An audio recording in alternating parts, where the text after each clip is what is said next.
why I believe Australia needs a militia.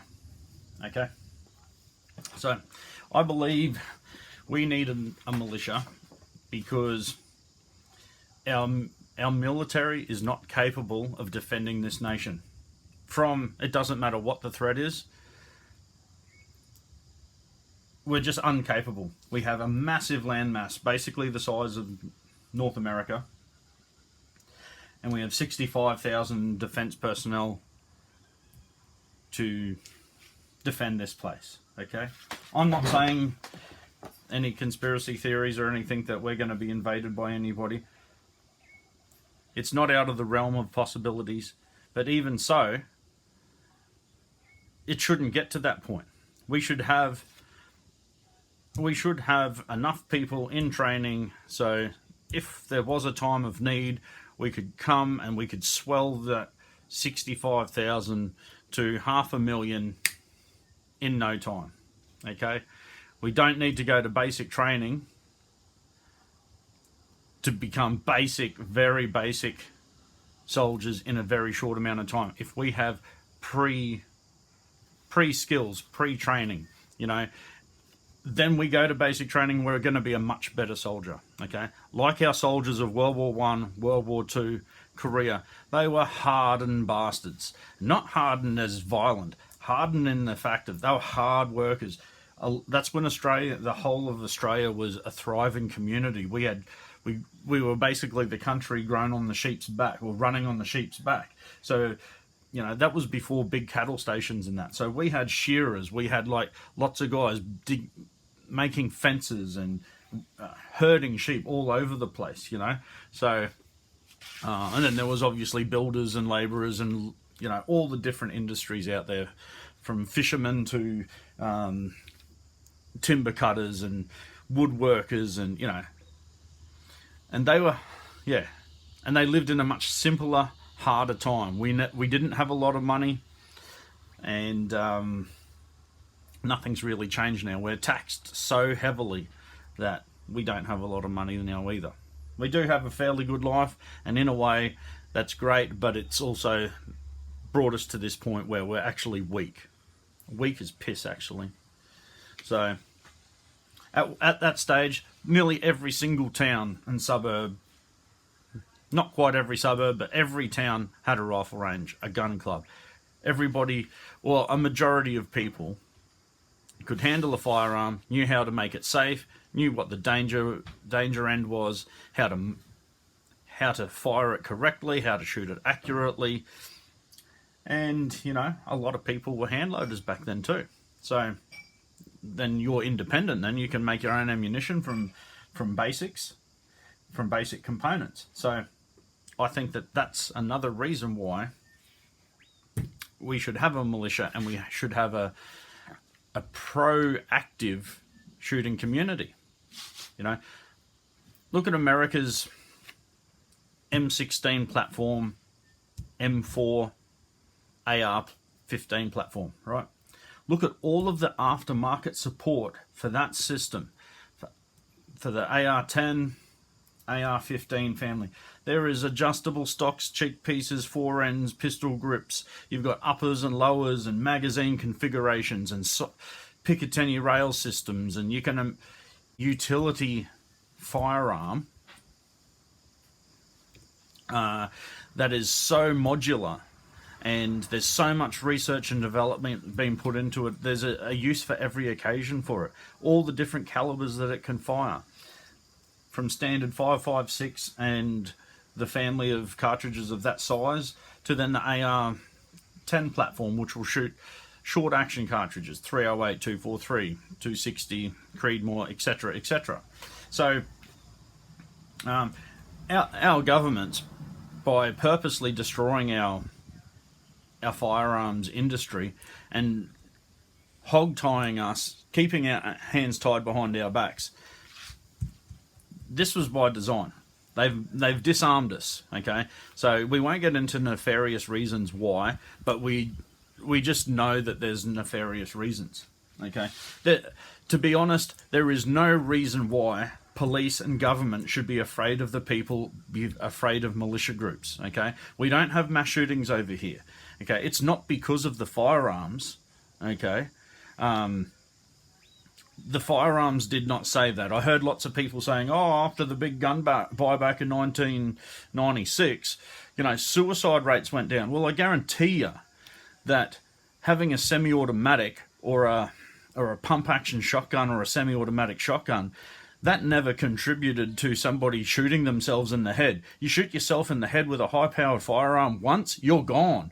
So how is that even an argument? Okay, that makes no sense. If someone's suicidal, they're suicidal. Whether they slit their wrist, whether they jump in front of a train, whether they poison themselves, that's got nothing to do with it. That's got nothing to do with a semi-automatic or a pump-action firearm. So that's stupid, okay? But what we are lacking is aftermarket support in this country, ammunition supply, firearms manufacturers, and accessory manufacturers, okay? So to do this for us. No one's going to arm us. Nobody's going to build up the industry. We have to do this ourselves. If you've been into any of the gun shops lately and you've heard the rumours about the supply of rifle primers, you've seen that Winchester, Australia has stopped producing ammunition, making ammunition. Look at the powder, ADI powders. They've stopped production, full production of Trail Boss and all the pistol and shotgun powders. Why is this? This is just more of a stranglehold on our industry. The gun shops are saying that there's going to be, there's no more supply of primers coming for the next few years. What's that say to me? That says they want us even more disarmed. Okay? They're not going to come for our guns because once they start kicking in the doors and taking people's guns, we're gonna wake up to them. We're gonna start fighting back. So we got to know this in advance. Okay? Start getting your primers. Start getting your powder. Start learning how to make these things, primers, powders, etc. Learn how to, don't rely on buying ammunition. Don't rely on buying components. Start knowing how to make them now while the information's still out there on the internet. Start learning these things because there's been no more bigger oppressed society in this nation than the firearms community. The laws haven't stopped tightening.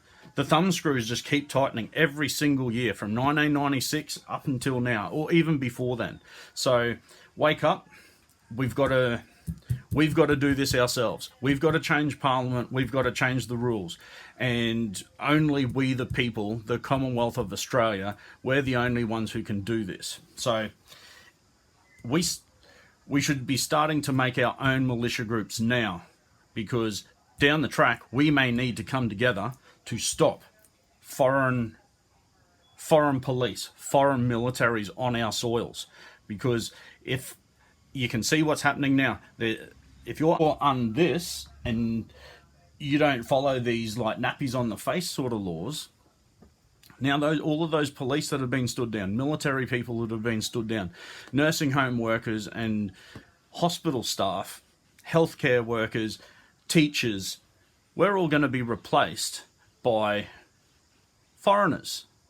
So then we're going to have foreigners in our police forces. We're going to have foreigners in our hospital systems and healthcare sectors. And we're going to have foreigners with no loyalty to this country at all. They're going to follow these orders. And these orders aren't by people who love this country. These are orders by maniacs. They're absolute maniacs. So we have to make a stand.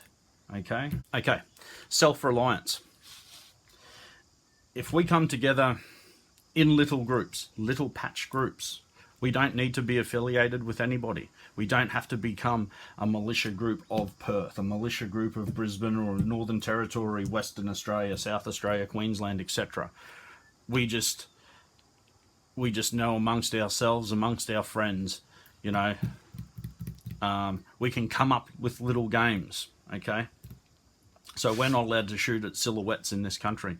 So what we do is we don't worry about shooting at silhouettes. We just shoot at things that are that the size and the shape represents certain shapes and sizes.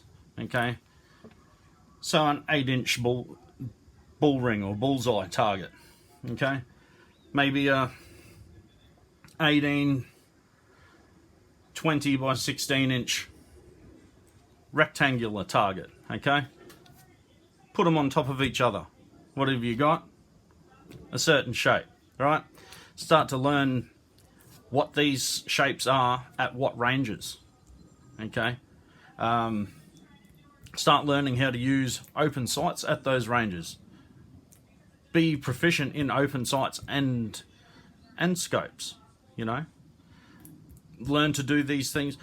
Make games like PRS sort of games where, you know, try and put yourself under stress from offhand, prone, because you're never going to be shooting off a bench if things get really real. So, and yeah, these could be at rifle ranges, but they could just do them on your mate's property, on your farmer's property, on the hunting property that you go to. Sympathetic farmers. Sure, you can implement the same things at your rifle ranges and call it something else. Don't call it militia. Don't use the word militia, you know. But you can also get the equipment that goes along with it, which is just everyday carry, and that's another place to start. Everyday carry. Have a small backpack that you take every day that's got medical equipment in it. It's got, you know, a Leatherman or a Swiss Army knife, and, you know, you can make fire. You've got bandages for snake bites or burns and things like that, you know. Start getting proactive. Start getting your gear together, okay? Start long-range targets, up close, around corners, because we need this sort of training. We don't have loyal forces that are going to look after this place. We could be fighting foreign troops on our soil in our lifetime sooner rather than later. You know, that's why.